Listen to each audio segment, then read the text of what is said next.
Welcome to the Noon at Northside podcast with your host, Pastor Stephanie.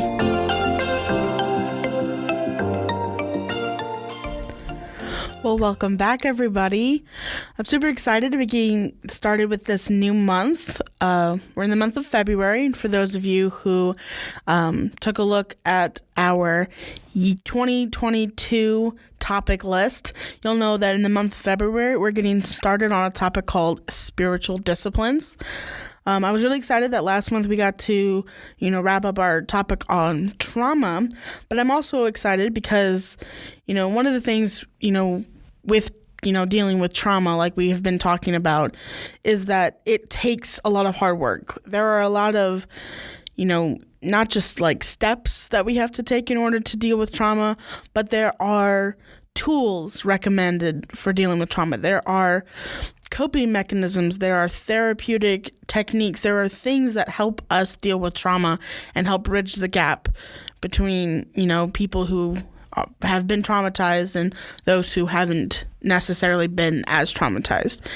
And I think that's a great transition into the topic of spiritual disciplines, whether you see it or not. But I think, spiritual disciplines are the same tools at our disposal when it comes to our spirituality. I think, the spiritual disciplines are the tools, the techniques, the things at our disposal in order to improve our spirituality, in order to draw closer to God. And I think, to me, that seems like a really perfect transition into this topic of spiritual disciplines. So one of the things, as we get started on this topic, is spiritual disciplines, they get a bad rap sometimes, especially from people of my generation. People of a younger generations see spiritual disciplines as something that we do later on in life. They're always seen as something that, one book that I read described it as spiritual giants, or, more devout Christians, the people who are able to wake up at 5 o'clock in the morning to, spend an hour in prayer and in reading the Bible and in journaling, stuff like that. And people of my generation, the younger crowd, don't necessarily see ourselves as devoted to that kind of work, as some of the older generations. At least that's the perspective. As a younger person, I can tell you, I always looked at spiritual disciplines as something that I did later on in the journey. I thought that there was a process up to being a Christian. I grew up in the church. So at some point on the journey, I had to give my life to Christ. And then I had to kind of learn what that meant. What did it mean to follow Jesus? What are the, rules that I have to follow? What are the things that I have to do, or something like that? And eventually, I'd get to the point where I would read the Bible more. I'd understand the Bible more. And I always assumed that, at a certain point in the journey, as I got older, as I progressed as a Christian, at some point, then someone was going to come to me and say, all right, you've reached level 5 or something, and now you can start implementing these spiritual disciplines, journaling, studying the Bible, dedicating an entire hour of the day at a specific time of the day to prayer. And I know I can't speak for all of the younger generation, but I'm pretty sure that's the consensus on spiritual disciplines, which is why, I think there is a division between people when it comes to spiritual disciplines, because I think that there are some people who have that kind of a mindset that they are for the more devout, the more spiritual giants than they are for people like me. And then I think, on the other hand, there are people who see them as, you do this, and that's how you grow as a Christian. I think there are people who, think spiritual disciplines are the requirements to faith. Like, they are the good works that you have to do in order to deserve your faith, in order to, amount to your faith. And I think both perspectives are a little flawed, which is why I'm super excited to come for this topic to be about spiritual disciplines, because I think there are some things about spiritual disciplines that everyone needs to learn, both people of my generation and people of older generations. The thing that divides us about spiritual disciplines, I think we're both a little wrong about. And so perhaps through this conversation today, that maybe both sides of this division can come together on more solid ground, solid foundation, and have a better understanding of what spiritual disciplines are.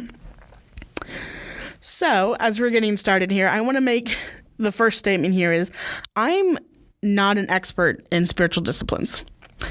I have definitely grown up a lot since, finding my calling as a minister, devoting my life to, studying ministry, to studying the Bible, to studying theology, to be a person, who's dedicated to sharing the news of Christ.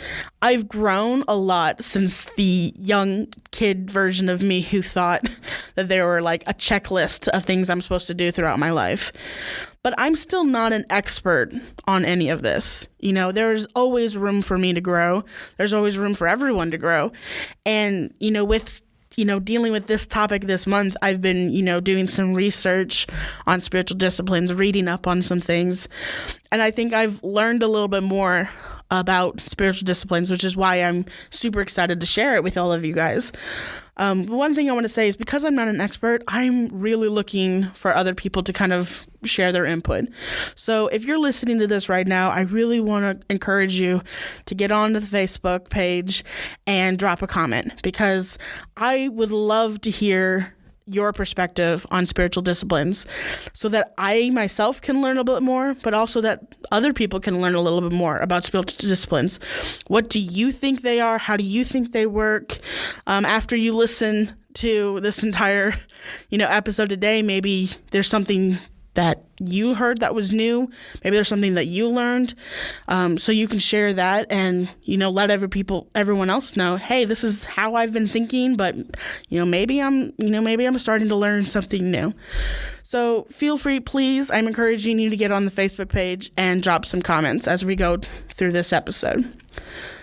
So for starters, one thing that I need to, I think we need to clarify about spiritual disciplines for both people on either side of this division is that the word discipline kind of rubs us the wrong way sometimes.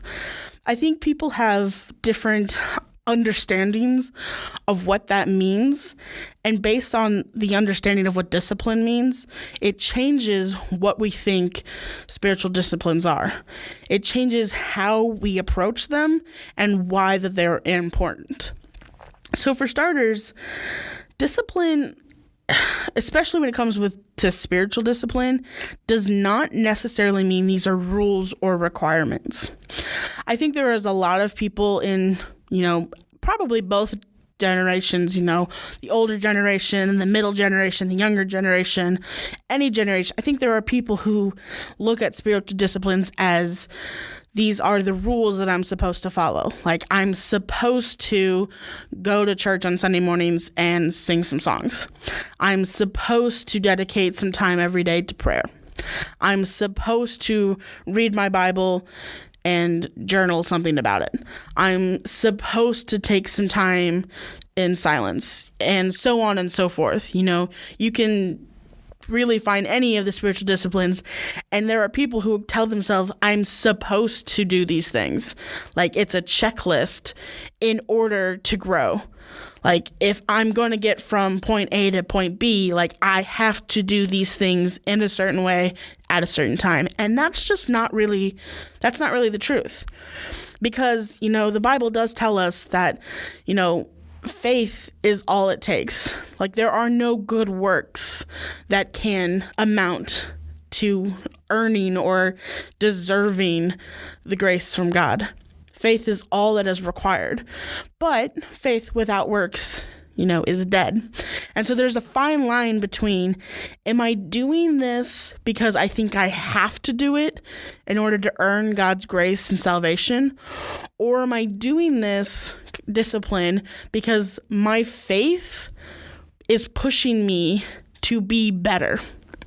Because I think the point of spiritual disciplines is not that we are following certain rules or requirements, but it's that the grace of God is, filled us so much that we are about ready to burst, that we are overflowing with God's grace to the point where the only thing that will transform us into something better, the only thing that will take our faith to the next level is having it come out in some form or fashion.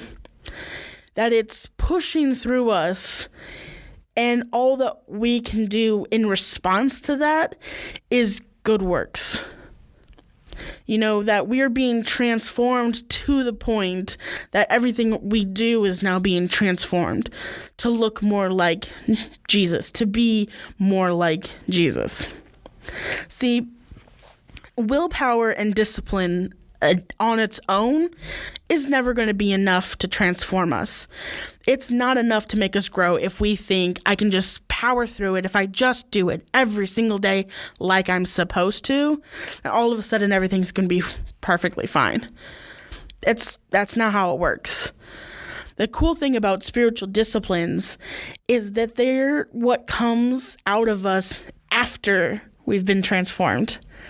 God has filled us with his grace. We have devoted our lives to following him, to having faith in him. And the only thing left for us to do after we've been changed to be more Christ-like is to do these new spiritual disciplines. Jesus has transformed us to being a person who talks with God every day. Being a person who wants to read the Bible and learn more about it, because that's how we hear God's word. That's how we hear the message of Jesus. Spiritual disciplines, kind of like working out, like going to the gym and working out, it's about what comes out of it. The thing about like working out and going to the gym is you can do that every single day and still never see real results because you're just doing it because you have to. But if you understand that going to the gym and doing, something in a certain way, moving a certain part of the body, working on certain muscles, certain problem groups, when you actually dedicate yourself to focusing on those, then you actually start seeing results because you're putting in the hard work. You're disciplining yourself to work on transforming those parts of your body. And just like that, spiritual disciplines won't do anything unless you are devoted to transforming yourself, to saying, I want to be a better version of myself. I want to look more like Jesus. I want to be more Christ-like. And the thing that's going to make me be more Christ-like is talking with God more.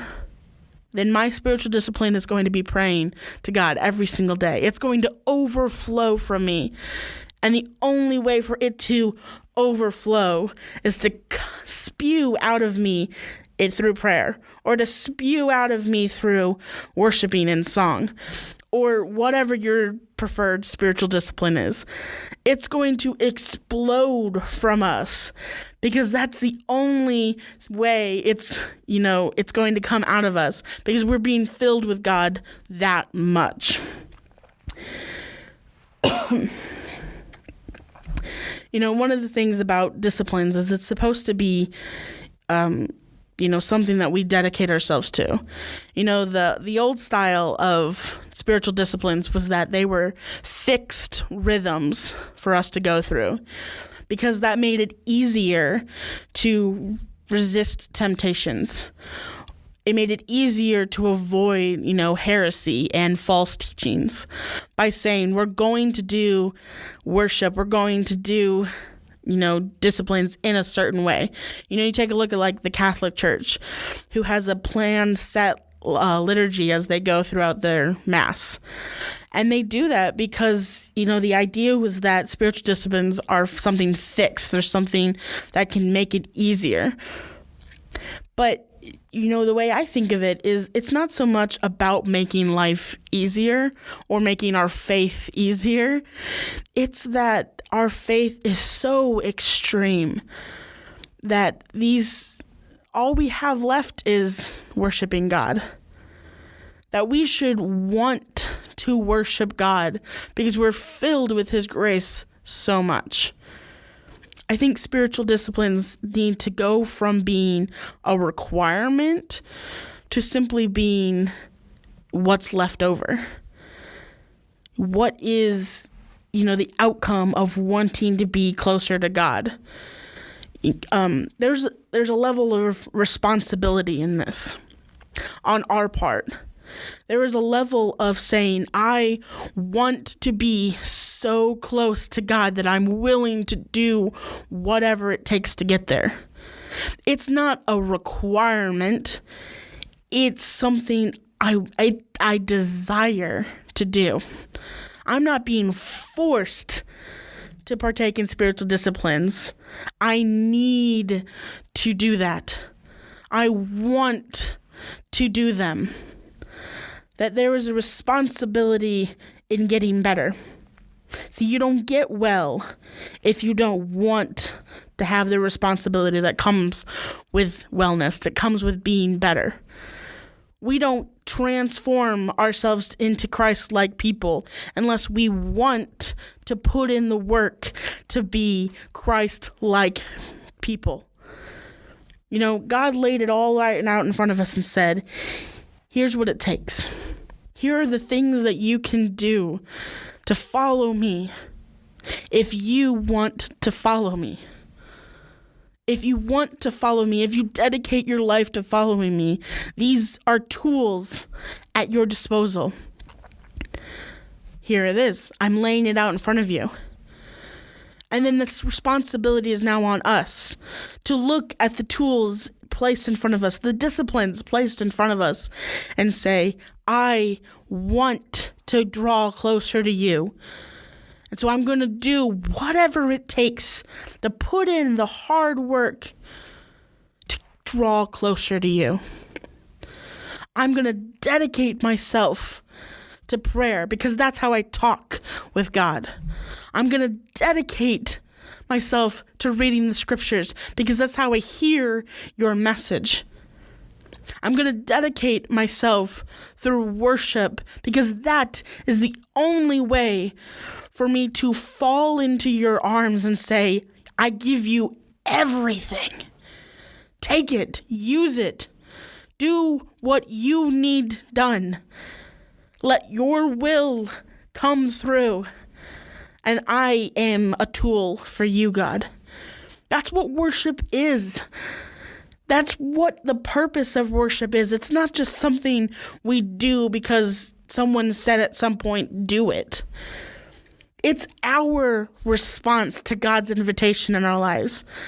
God has invited us to draw closer to Him. And for those of us who are filled with His grace to a point where it's got nowhere else to go, it comes out in worship. By simply saying, I am yours, take me, use me. It connects our minds, our bodies, our souls. And spiritual disciplines are how we connect the three. Because it's not just about knowing God's word. It's not just about believing in God's word. It's about responding to His word. To know it, to feel it, and to respond to it. And spiritual disciplines are a tool, a practice that we have not just the opportunity to use, but that we have we are given the chance to use them. And it's not just that they're there because they're there. But think about it. we have been given God's grace. We are special enough to get the chance to use these disciplines, that we have not just a requirement to use them, but we have been given a gift. And who doesn't love getting to use their gifts? Who isn't given a gift that was completely free to you, but that you have wanted your entire life?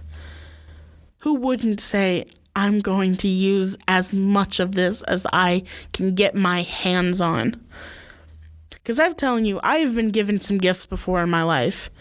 I have been given some gifts that just blew me out of the water. I had been wanting them for so long, but on my own, I couldn't afford them. I couldn't get them. So I just looked at them from afar and said, man, what I wouldn't give to have that.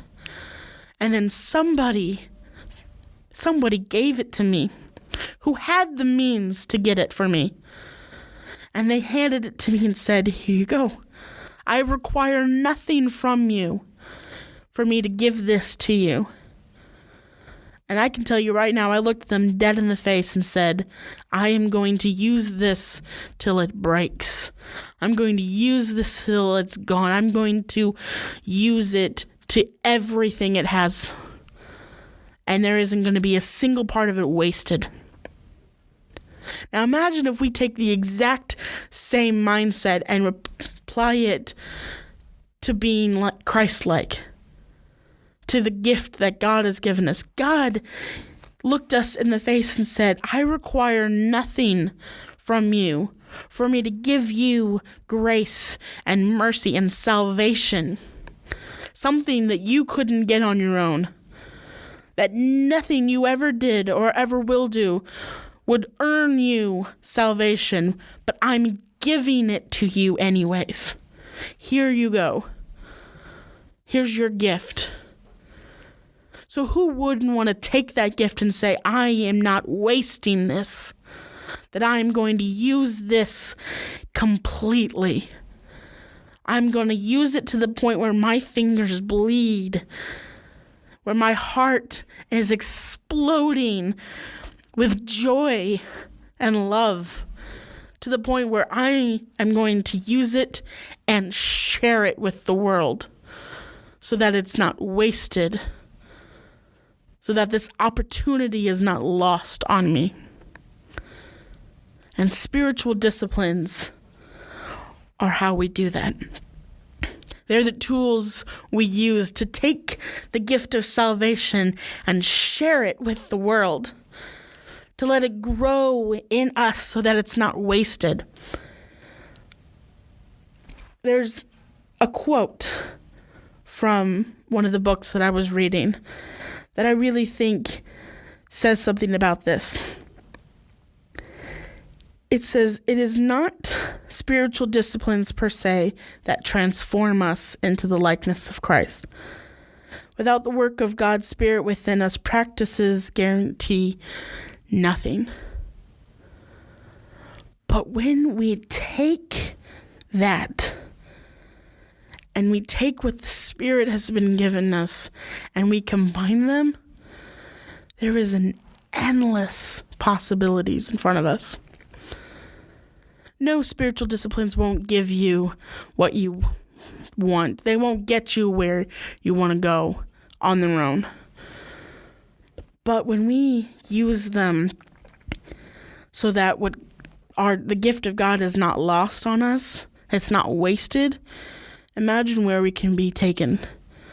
We will draw so close to God that there will be nowhere else for us to go. That we will be so close to God that everything we do, everything we say, will share His message, will spread His salvation, His grace, His love to those who are not yet as close to Him. That we will draw so close to God that we'll be holy people like He is holy. That we will be welcomed into his kingdom as heirs to it. And I don't know about you, but for me, that is the ultimate gift. And I am glad to have the responsibility of working with it, of drawing close to that. My worship is a response to him. It is a response to him moving in me, around me, through me. And so when you're given the opportunity to worship him, whether that's worshiping through prayer, Bible studies, silence and solitude, fasting, you name it as a spiritual discipline, and that is your response to God. That is your worship. And it needs to be given everything you have. Not because it's a requirement, but because you love God so much that worshiping him is the only way you can express that love. Spiritual disciplines aren't just for the spiritual giants. Because if you ask the people you consider a spiritual giant about anything spiritual, and they'll tell you they've got a lot to learn. They'll tell you, I would have never considered myself a quote-unquote spiritual giant. Because everyone has room to grow. Everyone has more on their journey in order to reach closer and draw closer to God. So spiritual disciplines, they're not just for those who've already reached a certain level. They're not for those who have done the work already and this is more requirements. It's not a requirement for any one type of person. It's a gift that we've been given. It is a response to God in our lives. And so if God is in your life, you should want to partake in spiritual disciplines. Yes, they're hard work. Working with them every single day, it's tough because our human nature looks at these disciplines and said, I'm not doing that. Our human nature is to be greedy and lazy and to not do anything to draw closer to God. But the point of spiritual disciplines is that it makes us want to overcome that human nature. We put in the work to draw closer to God, even though we don't have to. Because we don't want to waste what's been given to us. And it's only a waste if you just keep it for yourself. It's only a waste if you never share it with those around you. If you never grow them into something new. The funny thing about growth that I've learned is that if it has the chance, anything will grow anywhere you put it. Because life wants things to grow. If you've ever looked at plants before, you'll know that it doesn't matter. They'll grow if in the worst conditions ever because they want to thrive. And they're only wasted if they're never given the chance.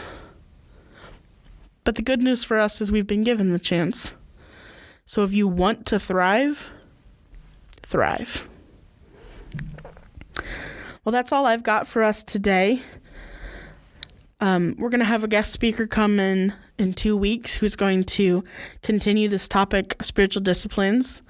Our guest speaker is kind of going to offer, their perspective on spiritual disciplines, but also kind of breaking down some of the well-known spiritual disciplines and maybe even some of the lesser-known spiritual disciplines, so that if you're ready to respond to God, if you're ready to thrive and grow, then you'll have just a little bit better of an idea of some of the disciplines you can use, some of the tools at your disposal to make sure that God's gift in you is shared with the world.